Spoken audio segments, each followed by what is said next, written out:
Alors, aujourd'hui, on va se pencher sur une thèse assez provocatrice. Une thèse qui vise à redessiner complètement la carte politique en France. C'est une idée qui est portée par deux figures bien connues, deux intellectuels qui sont aussi amis de longue date, Éric Zemmour et Éric Naoulot. Tout commence par une question que franchement, beaucoup de gens se posent en ce moment.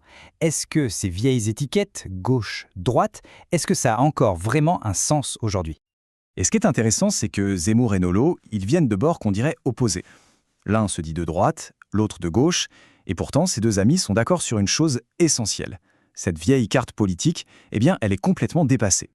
D'après eux, le conflit central, le vrai sujet de division, ce n'est plus l'économie, non. Ça s'est déplacé vers une question tout autre, une question beaucoup plus viscérale, on pourrait dire. Il s'agit de l'identité. En fait, l'argument historique de Zemmour, c'est que le cœur de la bataille politique en France n'a jamais été figé, ça a toujours évolué. On est passé du pouvoir du roi en 1789 à la grande question sociale au XIXe siècle, et aujourd'hui on serait entré dans une nouvelle ère, celle de la question identitaire. Et cette question identitaire, attention, ce n'est pas juste un débat d'idées, ça dépasse de loin l'économie. Pour les intervenants, c'est carrément une question de survie. La survie ou non d'une civilisation vieille de 1500 ans. Et ce qui est avancé, c'est que pendant que la majorité de la classe politique reste un peu bloquée dans le passé, eh bien il y aurait deux figures, seulement deux, qui auraient vraiment compris ce nouveau clivage identitaire et qui se seraient positionnés de part et d'autre de cette nouvelle fracture.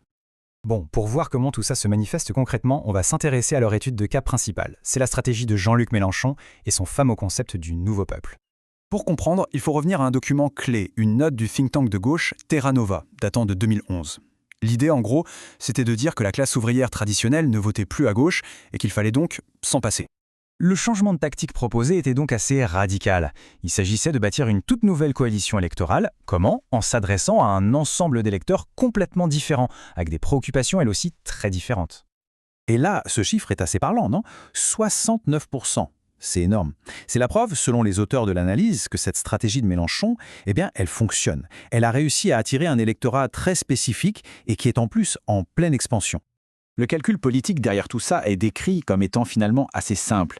Il faut mobiliser ce qu'ils appellent ce nouveau peuple pour transformer en profondeur et durablement l'avenir politique du pays. Alors, ce nouveau paysage politique aurait donné naissance à une alliance pour le moins surprenante.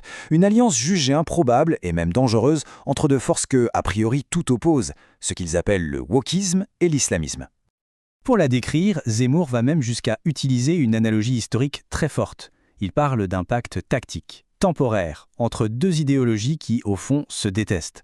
Un peu comme un pacte germano-soviétique des temps modernes.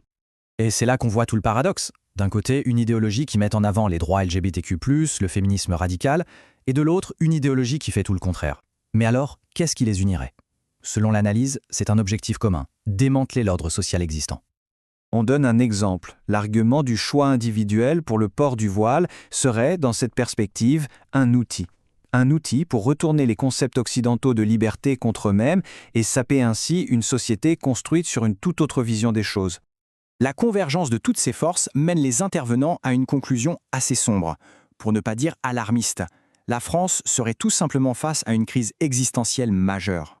Ce qu'il faut bien comprendre, c'est que dans cette analyse, il ne s'agit pas d'un seul problème isolé. C'est un ensemble de crises qui s'additionnent, qui se nourrissent les unes les autres, et qui, tout ensemble, créeraient cette fameuse menace existentielle. Et cette phrase d'Éric Naoulot, elle résume assez bien le sentiment d'urgence et même de pessimisme qui ressort de leur discussion. Ils se demandent si on n'a pas déjà, peut-être, franchi le point de non-retour. Au final, cette analyse nous laisse avec une question assez vertigineuse. Si les vieilles étiquettes de gauche et de droite ne veulent plus dire grand-chose, quelles sont les nouvelles forces qui vont vraiment définir notre avenir? C'est toute la question.